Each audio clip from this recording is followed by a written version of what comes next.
understand the thing lẹ́yìn meeting tí mo wá bẹ́yìn ṣe tàti ríra wa àti mọ local government oníkálukú ti wá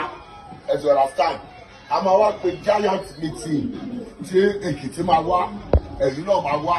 Abẹ́òkúta máa wá Ìbàdàn máa wá Èkó náà máa wà ń bẹ̀ á jẹ́ south west ṣóyè yìí sì àti ìṣiṣẹ́ wọn ti Kwara náà ṣóyè yìí sì láti join àwọn Kwara because èdè Yorùbá náà wọn náà yìí kiri wọ́n sọ bẹ́ẹ̀ ṣóyè láti fi join ní létí yẹn gbogbo wa wá ríra wa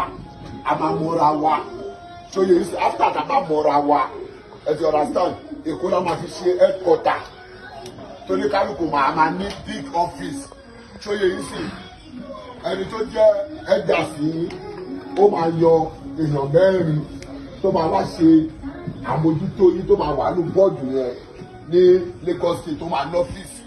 ìkan tó bá fẹ́ ṣẹlẹ̀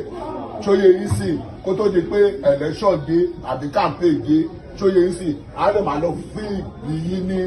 páàkì lọ́hùn gbogbo nǹkan tó bá jẹ́ pé ẹni tí bẹ́ẹ̀ tó bá kọ́ ti ọ̀dọ́ yìí òun ló máa gbà ló máa mú lọ tàbẹ́kùtà náà ló máa lọ fún wọn ní feedback gbogbo wọn máa ní ọ́fíìsì ní Èkó lọ́dọ̀ máa sanwó oṣù fún àwọn mẹ́rin yẹn pẹ̀lú nǹkan tó bá ti jọ mọ́ ti ọ̀dọ́ yìí ìwà máa bá yín sọ pé jẹ́ni tẹ́fẹ́ fà lẹ̀ tó fẹ́ ẹ̀jì tó fẹ́ máa ṣe alámòjútó